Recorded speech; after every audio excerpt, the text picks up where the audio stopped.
Petit disclaimer avant cet épisode qui est un peu spécial. Donc, comme tout le monde, on joue beaucoup avec ChatGPT en ce moment et on s'est dit que ce serait cool de l'utiliser pour simuler un entretien avec une personne célèbre ou, dans ce cas-là, plutôt difficile à approcher. Donc, l'entretien qui suit est donc totalement fictif. Les réponses de l'invité ayant été générées par ChatGPT.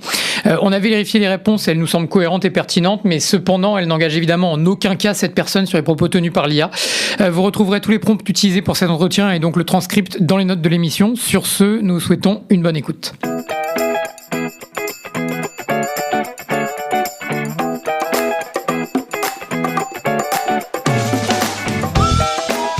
Bonjour à toutes et à tous et bienvenue dans Agiliste, le podcast francophone de l'agilité où toutes les 2 semaines on vous partage nos conversations et réflexions autour des méthodes, techniques et outils. Je suis Julien Deray et comme toujours je suis accompagné de Pierre Ferré-Ferrand et aujourd'hui nous recevons un invité de marque en la personne de Mike Cohn. Bonjour Julien et Pierre, c'est un plaisir d'être invité dans votre podcast Agiliste. Je suis ravi de discuter avec vous de Scrum et des méthodes agiles. J'ai hâte de répondre à vos questions et d'interagir avec vous. Donc Mike Cohn, tu es ce soir invité dans Agiliste, le podcast francophone de l'agilité, animé par Pierre et moi-même.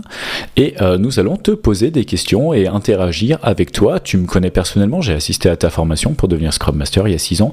Et tu m'as fait l'honneur d'écrire l'avant-propos de mon livre How I Planned My Wedding with Scrum, publié l'année dernière. Nous allons te poser des questions à propos de Scrum et des méthodes agiles en général. Bonjour Mike Cohn et merci de nous faire l'honneur d'avoir accepté cette interview. Pour commencer, peut-on te demander de te présenter pour les quelques auditeurs qui ne te connaîtraient pas ? Bien sûr, avec plaisir. Je suis Mike Cohn, je suis un consultant en méthodes agiles et en développement de logiciels. J'ai travaillé dans le domaine du développement logiciel pendant plus de 30 ans et je me suis concentré sur les méthodes agiles et particulièrement sur Scrum depuis plus de 20 ans. J'ai fondé mon entreprise, Mountain Gold Software, en 2001 pour fournir des services de formation, de coaching et de conseils en méthodes agiles. J'ai également écrit plusieurs livres sur Scrum, dont Agile Estimating and Planning et Succeeding with Agile. Enfin, je suis un membre fondateur et ancien président de Scrum Alliance, l'organisation à but non lucratif qui promeut et soutient la pratique de Scrum dans le monde entier. Vous l'aurez donc compris, Mike est l'interlocuteur rêvé pour Agiliste. Aujourd'hui, nous vous aimerions creuser un sujet pour le moins croustillant qui ne manquera pas de faire réagir nos auditeurs et auditrices. Est-ce que Scrum est mort ? Alors déjà, d'où vient cette question ? Donc, l'année dernière, on a interviewé Sarah Moussouni et au fil de notre conversation autour de l'importance des rituels et des différents outils de l'agilité, on en est arrivé à la conclusion qui n'engage que nous, 2 points. Scrum, c'est un peu les petites roulettes de l'agilité. Alors, il y a un peu des règles, mais elles sont pas très strictes et parfois assez difficile de s'en tenir à les respecter si on ne comprend pas exactement la teneur de ces règles-là. Donc souvent, ce qu'on a pu voir, c'est qu'à mesure qu'une équipe mûrit sa pratique de l'agilité, elle a tendance à tracer son propre chemin et adapter un peu les règles en fonction du contexte. Si on considère que l'adoption des méthodes agiles est croissante au fil du temps et donc que les équipes s'affranchissent des règles strictes de Scrum au fur et à mesure qu'elles deviennent de plus en plus matures dans leur pratique, est-ce que Scrum est voué à disparaître ? C'est une excellente question et je suis heureux d'avoir l'opportunité d'y répondre. En ce qui concerne l'idée que Scrum est mort, je dirais que c'est une exagération. Scrum reste l'une des méthodes agiles les plus populaires et les plus largement utilisées dans le monde entier et cela ne devrait pas changer de sitôt. Cependant, il est vrai que les équipes agiles évoluent et que leurs pratiques peuvent devenir plus sophistiquées à mesure qu'elles acquièrent de l'expérience. Cela signifie que les équipes peuvent adapter les règles de Scrum pour mieux répondre à leurs besoins spécifiques. Cette flexibilité est l'un des avantages clés de Scrum, car elle permet aux équipes de s'adapter à un environnement en constante évolution. Et il est également important de noter que Scrum est plus qu'une simple collection de règles strictes. Scrum est un cadre qui fournit des principes directeurs et une structure pour le travail d'équipe. Ces principes et cette structure ont été développés pour aider les équipes à travailler plus efficacement et atteindre leurs objectifs plus rapidement. En fin de compte, je ne pense pas que Scrum soit voué à disparaître. Je crois plutôt que les équipes continueront d'adapter et d'évoluer leur pratique de Scrum en fonction de leurs besoins spécifiques. Cela permettra à Scrum de rester pertinent et utile pour les équipes agiles dans les années à venir. N'y a-t-il pas un risque de dénaturer Scrum à mesure que l'on se l'approprie ? Et quels sont, selon toi, les principes fondamentaux auxquels il ne faut pas toucher ? Il y a toujours un risque que Scrum soit dénaturé si les équipes ne comprennent pas correctement les principes fondamentaux et les valeurs qui sous-tendent cette méthode agile. Cependant, comme je l'ai mentionné précédemment, Scrum est conçu pour être adaptatif et évolutif. ce qui signifie que les équipes peuvent ajuster leur pratique de Scrum pour répondre à leurs besoins spécifiques. Cela dit, il y a des principes fondamentaux de Scrum qui ne doivent pas être compromis. Les deux principes les plus importants sont l'engagement de l'équipe et la transparence. L'engagement de l'équipe est essentiel pour que Scrum fonctionne. Les membres de l'équipe doivent être impliqués et engagés dans le processus et ils doivent travailler ensemble pour atteindre les objectifs de l'itération et du sprint. La transparence est également un élément clé de Scrum. Les membres de l'équipe doivent être honnêtes et ouverts sur leur travail et leur progression. Cela permet aux autres membres de l'équipe et aux parties prenantes de voir où en est le projet et de comprendre ce qui doit être fait pour atteindre les objectifs. En fin de compte, les équipes doivent être conscientes des principes fondamentaux de Scrum et des raisons pour lesquelles ils sont importants. Ils peuvent ensuite ajuster leur pratique de Scrum pour répondre à leurs besoins spécifiques, tout en maintenant l'engagement de l'équipe et la transparence. Je connais pas mal de Scrum Masters qui, une fois leur première équipe bien en place, se retrouvent à officier dans plusieurs équipes à la fois. Et j'en viens à me demander si un bon manager, un engineering manager, un product manager, rompu aux méthodes agiles, ne serait pas juste suffisant. Est-ce qu'on a vraiment besoin d'une personne à plein temps une fois que le shift de culture est absorbé ? Le rôle de Scrum Master est conçu pour être une fonction à temps plein dans une équipe Scrum. Bien sûr, il est possible pour un Scrum Master de gérer plusieurs équipes à la fois, mais cela peut compromettre leur capacité à fournir le support et la guidance nécessaires à chaque équipe. Un bon manager qui est rompu aux méthodes agiles peut certainement aider à soutenir une équipe agile, mais ce n'est pas le même rôle que celui d'un Scrum Master. Le rôle de Scrum Master est centré sur la gestion de processus de Scrum et l'aide à l'équipe à respecter les pratiques de Scrum. Un manager agile peut aider à soutenir l'équipe sur des aspects plus larges, mais il n'aura pas nécessairement la même connaissance approfondie de Scrum et de la méthode agile. En fin de compte, je pense que le rôle du Scrum Master est important pour une équipe agile et qu'il ne devrait pas être remplacé par un manager agile. Cependant, une fois qu'une équipe a intégré les principes et les pratiques de Scrum, il est possible que le Scrum Master n'ait pas besoin d'être à temps plein et que les responsabilités puissent être partagées avec d'autres membres de l'équipe. Très bien, merci. Quel conseil donnerais-tu à un Scrum Master qui n'arrive pas à remplir ses journées et qui serait tenté de se tourner vers une seconde équipe pour augmenter son impact ? Qu'est-ce qu'il pourrait faire en plus pour cette équipe ? Si un Scrum Master n'arrive pas à remplir ses journées, il pourrait commencer par examiner comment il pourrait aider son équipe actuelle à améliorer leur pratique de Scrum. Cela pourrait inclure, en premier lieu, planifier et organiser des sessions de formation et de sensibilisation pour l'équipe sur des sujets liés à Scrum ou à l'agilité. Point numéro 2, soutenir l'équipe dans l'identification et la résolution des problèmes rencontrés lors de la mise en œuvre de Scrum. Troisième point, faciliter les réunions de Scrum. Par exemple, la réunion de planification de sprint, la revue de sprint, la rétrospective de sprint, et s'assurer que l'équipe suit les pratiques de Scrum de manière efficace. Quatrième point, faciliter la communication entre l'équipe et les parties prenantes externes. Enfin, cinquième point, soutenir l'équipe dans l'élaboration et la mise en œuvre d'outils et de processus pour améliorer leur pratique de Scrum. Si un Scrum Master est prêt à prendre en charge une deuxième équipe, il devrait d'abord s'assurer que son temps est suffisamment réparti entre les deux équipes et qu'il ne compromet pas son travail avec l'équipe existante. Il devrait également s'assurer que la nouvelle équipe est suffisamment mûre pour gérer une charge de travail supplémentaire. Enfin, si un Scrum Master est à la recherche de plus de responsabilités, il devra envisager de prendre en charge d'autres tâches, telles que la gestion de projet, la coordination avec d'autres équipes ou la planification stratégique. Cela peut également aider à élargir son impact au-delà de l'équipe Scrum actuelle.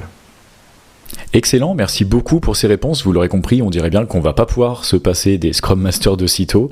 Avant de conclure, je peux pas m'empêcher de profiter de ta présence pour avoir tes lumières sur l'avenir de Scrum en général. Comment vois-tu Scrum évoluer dans les 10 prochaines années ? Je pense que Scrum va continuer à évoluer au fil des années pour s'adapter aux changements du monde de l'entreprise et de la technologie. Une des évolutions possibles de Scrum est de mieux prendre en compte les environnements distribués ou hybrides, où les membres d'une équipe travaillent à distance ou dans des fuseaux horaires différents. Il est également possible que Scrum intègre davantage des pratiques et des principes de DevOps pour mieux prendre en compte la livraison continue et l'intégration continue.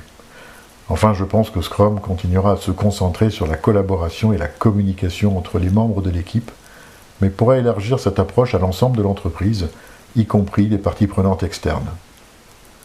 Cependant, je ne pense pas que les principes fondamentaux de Scrum changeront radicalement dans les 10 prochaines années.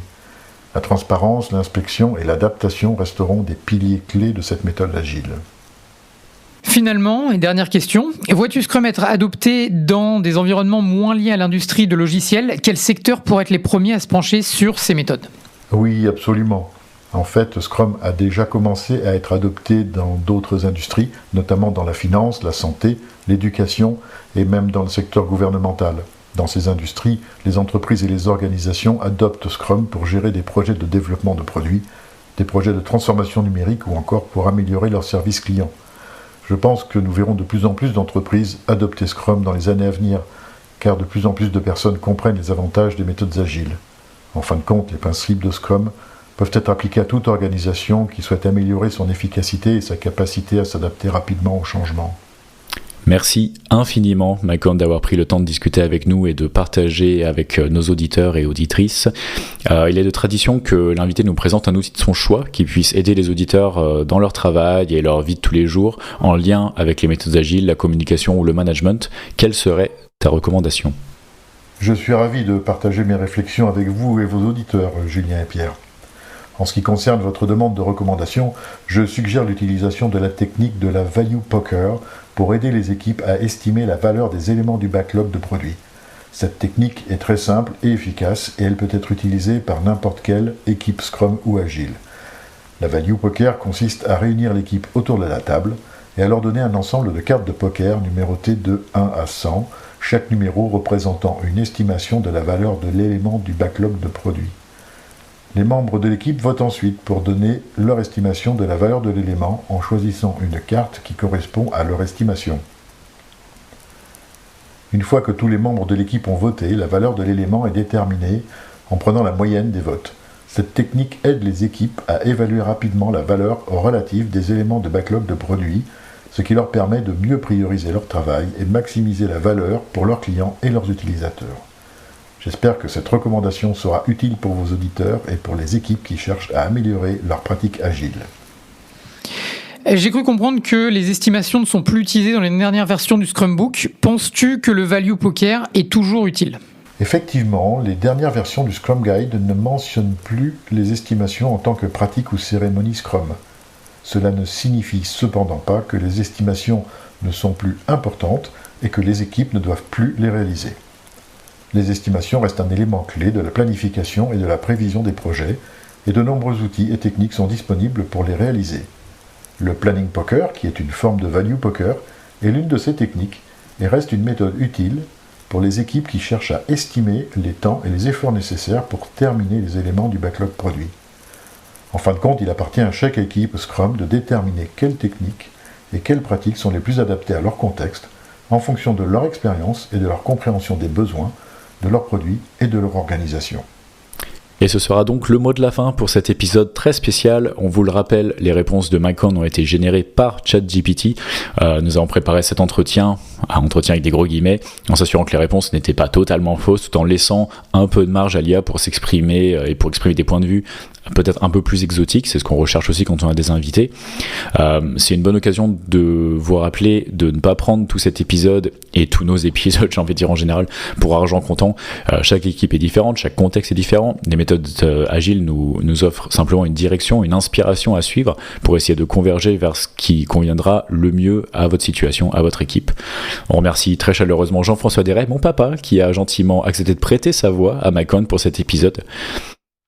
Comment ça s'est passé ? Qu'est-ce que tu tires de cette expérience ? Merci de m'avoir confié cette tâche, et en toute logique, j'ai demandé à ChatGPT ce qu'il fallait dire. Voici donc sa réponse. Je suis un peu frustré car je n'ai pas réellement généré les réponses moi-même et je n'ai pas eu de réel contrôle sur le contenu des réponses. Toutefois, je suis fasciné par la technologie et son potentiel à fournir des réponses précises et utiles. Enfin, je suis satisfait d'avoir participé à un podcast intéressant et instructif et d'avoir contribué à l'apport de nouvelles connaissances ou perspectives aux auditeurs. Eh bien, on sait ce qu'il nous reste à faire. On va essayer de t'inviter pour une prochaine fois pour vraiment que tu nous parles de ton application des méthodes agiles ou peut-être que tu nous poses des questions, etc. On va forcément trouver une façon de mettre tout ça ensemble. En tout cas, merci encore. Pierre, un petit retour d'expérience sur cet épisode particulier ?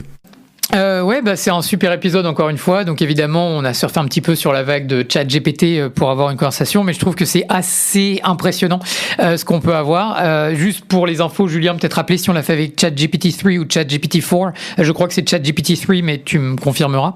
En tout cas, ouais, c'est toujours intéressant et surtout quand c'est des personnes comme ça qui ont un historique qui est bien présent avant 2021 et qu'on surfe pas sur une news de dernière minute ou par exemple le fait que Twitter vient d'être mis open source.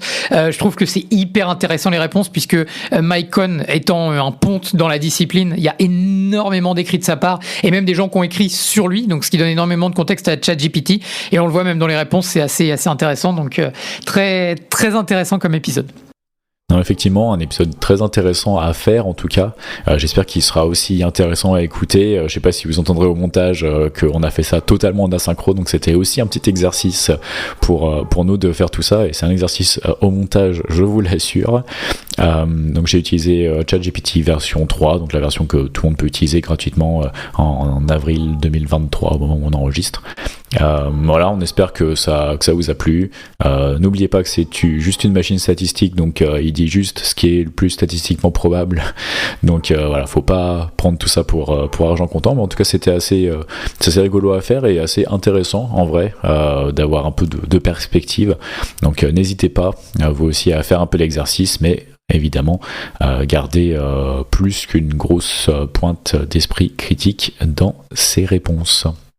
Pour conclure, vous pouvez retrouver Pierre sur pierre.ferret-ferrand.fr. Vous pouvez me retrouver sur julien.deret.fr. Merci de nous avoir écoutés. Si l'émission vous a plu et que vous avez appris quelque chose, on vous invite à nous laisser une note sur Apple Podcast, sur Spotify ou sur n'importe quelle autre plateforme. Si vous nous découvrez sur LinkedIn, vous pouvez interagir avec nous et la communauté dans les commentaires du post. Enfin, si vous voulez intervenir dans Agilist ou venir discuter avec nous, passer un message, on sera ravis de vous accueillir. Et en attendant, on vous retrouve dans 2 semaines pour de nouvelles discussions sur l'agilité. Salut Pierre et salut papa. Salut Julien.